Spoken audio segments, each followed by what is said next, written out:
వృషభ రాశి వారికి ద్వితీయ స్థానంలో కుజుడు, తృతీయంలో రవి, బుధుడు, గురువు, చతుర్థ స్థానంలో కేతువు, పంచమంలో శుక్రుడు నీచ స్థితి, లాభస్థానంలో శనేశ్వరుడు వక్రిచున్నారు, దశమ స్థానంలో రాహువు. ఉద్యోగరీత్యా కాస్తంత అలజడి కలిగినటువంటి వాతావరణం ఉంటుంది. పూర్వం ఏదో తప్పు చేయడము, లేదా ఒకదానికి బదులు ఇంకొకటి అప్లోడ్ చేయడము, ఒక అప్లికేషన్కి బదులు ఇంకొక అప్లికేషన్ పెట్టడము, లేదా ఏదో అవసరం ఉండి ఉద్యోగం కోసం మెడికల్ లీవ్ ఉపయోగించుకోవడము, ఇప్పుడు దానికి సంబంధించిన డాక్యుమెంట్స్ని మిమ్మల్ని ప్రొడ్యూస్ చేయమని అడగటము, ఏదో ఒక విధమైనటువంటి తిరకాసు బేరం మీ కాళ్ళకి తగిలే అవకాశం ఉంటుంది. కాస్తంత పనులలోనూ వ్యవహారాలలోనూ తొందరతనంతో మాత్రం మీరు ఉండదు.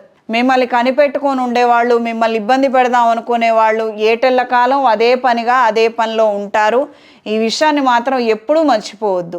అది మనం మర్చిపోయినా వాళ్ళు మనల్ని మర్చిపోరు కాబట్టి వాళ్ళు ఇదొక అస్త్రంగా వాళ్ళు ఉపయోగించుకునే అవకాశం ఉంటుంది.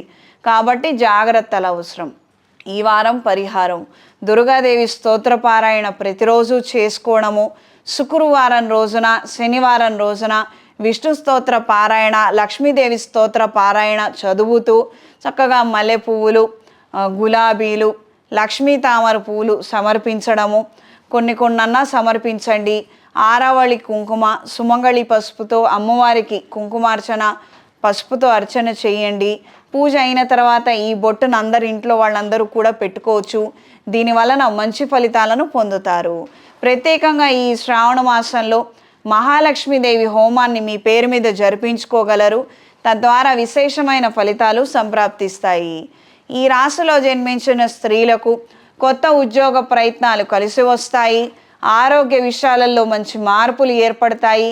సంతాన సంబంధమైన అంశాలలో స్వల్పమైన చికాకులు ఏర్పడినప్పటికీ వాళ్ళలో మంచి మార్పు రావడము, వాళ్ళకి ఏదో ఒక విధంగా మంచి జరగడం అనేది మాత్రము మీరు చూస్తారు. ఎక్కువ శాతం ఆందోళన చెందటం వలన మాత్రం ఉపయోగం లేదు. అంటే ఒక సమస్య ఉంది, దెబ్బ తగిలించుకున్నారు, తల్లిగా మనం కూర్చొని వాళ్ళ పక్కన ఏడిస్తే ఆ దెబ్బ నొప్పి తగ్గిపోతుందా? ఆ గాయం మానిపోతుందా? ఏదైతే చేయాలో అది చెయ్యండి. ఆ తర్వాత ఈశ్వరానుగ్రహము. దెబ్బ తగిలినంత మాత్రం నొప్పి కలగాలని ఏమీ లేదు. ఆయన దయా కరుణ ఉంటే దెబ్బ తగిలిన నొప్పి ఏమి ఉండదు. దానంతట అదే కూడా వెళ్ళిపోతుంది. అది మన ప్రయత్నం మనం చెయ్యాలి, మిగతాది ఈశ్వరానుగ్రహం. ఈ రాశిలో జన్మించిన వారికి ఈ వారం కలిసొచ్చే రంగు ఎరుపు, కలిసొచ్చే దిక్కు పడమర, కలిసొచ్చే సంఖ్య 3.